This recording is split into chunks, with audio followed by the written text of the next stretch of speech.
This is Joseph. I'm at Space 2014 on behalf of Becca Hilburn's Art Process blog. Keep on trucking that a soup. If you could introduce yourself, please. My name is Tyrell. I'm a comics artist based out of Chicago. All right, that's awesome. And what brings you to Space this year?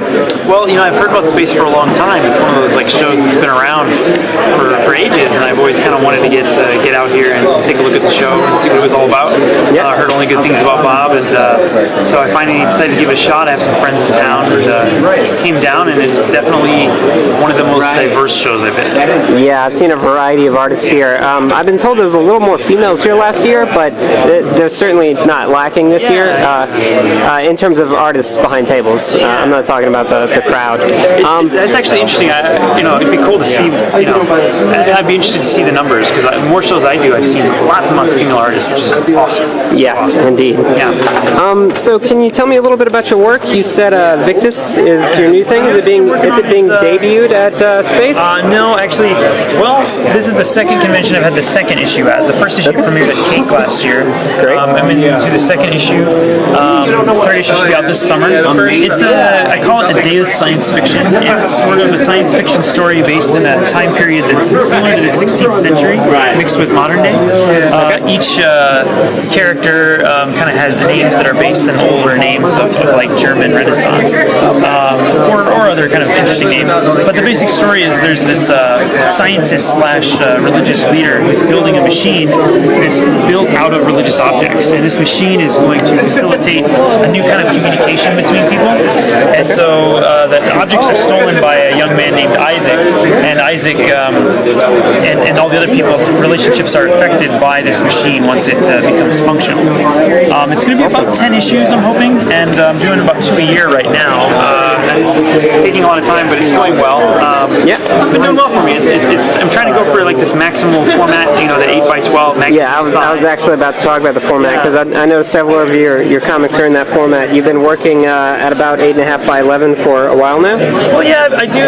I've done some stuff that's traditional comic book size. I like to do minis that are all different sizes. With Simon, I try to do stuff that's specific to the medium. So I've done Simon performances, I've done Simon minis, Simon webcomics, and then over the last 10 years, I just sort of let that character change and grow. So each Simon story is usually based on a different topic. So in the collection, I go through about 10 years of the book. Simon, he's sort of like an avatar or like a cipher for me to explore. Maybe I've read some kind of philosophical, argument or something in theology or a personal struggle I'm going through. And I use the character to kind of work through those issues, but also learn how to make better comics. Since he doesn't have a mouth, he has to find different ways to interact with people. So I've been trying to find ways, throughout the whole years of doing it to kind of use comics in the most kind of pure way I can and learning how comics work. Right. So you're really exploring the medium and challenging yourself at the same time. I try to give a restriction with each book, but especially each assignment of only using certain tools, or only using certain page formats or certain page have a good show. And I feel like it has a definite cohesiveness throughout the book, even though it's really an exploratory certain comic. I haven't finished reading it personally, but it seems like a great work, and I'd be interested to see how your process and how your thinking has changed over the past 10 years or so. It's really cool to see. At first when I put it out as a collection, I was sort of embarrassed of the early drawings, but I've started to love kind of where I came from and where I'm going with it. I'm excited to keep doing it for years and years and years. Yeah, I think artists in particular are interested in seeing just how you progress throughout the year, but fans in general seem to like that sort of thing. So can you tell me a little bit about, you mentioned that you're going to Cake. You're doing primarily independent comic conventions? Well, sort of. I am going to be at C2E2. I'm tabling with a friend of mine, Daniel Warren Johnson, and I've also done shows like I've done Wizard World, I've done Kamikaze in LA, I've done Emerald City Comic Con. Right. So more of the mainstream superhero. I've done some of those. I think I usually do like maybe 3 indie shows and like 1 big show a year. And it's you never know. Sometimes the big shows you do really well, and sometimes the indie shows you do really well. The crowds are always way different. Sometimes at a big show, the people doing more unique sort of indie stuff that's not superheroes stand out. Other times they get lost in the mix. And then sometimes at indie shows, my stuff's not quite, indie enough for some people, so it it doesn't have the screen printed cover. It's not no limited screen printed edition. covers, and it's not auto bio, but not to pigeonhole any of that either. But yeah, it's like different shows all have different personalities. And, certainly. I've been trying to just try at least one new show every year, and not return to a show unless it's like some amazing show. For at least take a year off from every show. Go back and go back. So I've done everything from like Ape to Kamikaze to Stumptown to That's great. Emerald City, and you're establishing connections at all these conventions. You seem like a very outgoing guy. So. The best part of the shows is meeting people. It really is. And meeting other artists, and I've met some of my best friends through comic book shows and other comic book artists. And it's great when you do meet those other artists, and you get to be inspired by their work. B, you maybe can collaborate with them, and then C, when you do a show in their city, you can stay at their house.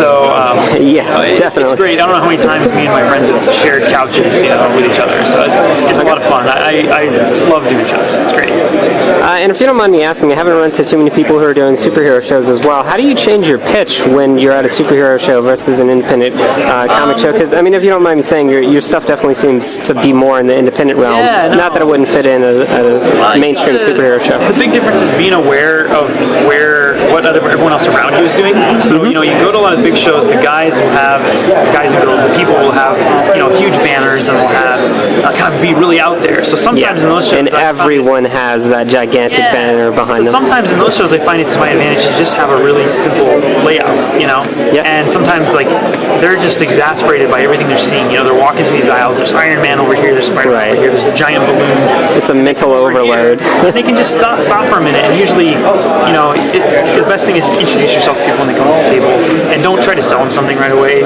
Because when they go to a big show, anybody who goes to a big show knows people are trying to sell you stuff all the time. And so I try to be like, okay, let's talk to me about my work for a minute. And usually, once I get a conversation going with people, and they find out it's like a little bit different than like a superhero book, a lot of the people are actually really into it. So that's, I think, how I've done what I do at big shows. That doesn't always work, but sometimes it works. Yeah, and you're finding that the fans are figuring out fast enough that you're actually the artist of everything on your table? That actually it's really funny, because people see the difference between them all, and they're like, oh, you do all of this? And I'm like, yeah. And I try to do a variety of things, Yeah. I think that's actually the hard thing. I haven't been able to come up with a banner for myself, because I can't have a banner for Victus or Gary, because I'm always going to be selling Simon as well. And so it's like trying to find that single image that represents me has been tough. But I like to have something totally different. Like Gary's nothing like Victus. Victus is nothing like Simon. And I think that people like easy pitches, but I don't. And so I figure, I don't know. One artist told me one time, he's like, don't make the work that you think people are going to like, or don't make it with a certain audience in mind. Make it the way you want it, and the right people will find it, and the right people will get it. Yeah, I can see that. So I don't like to pander to people.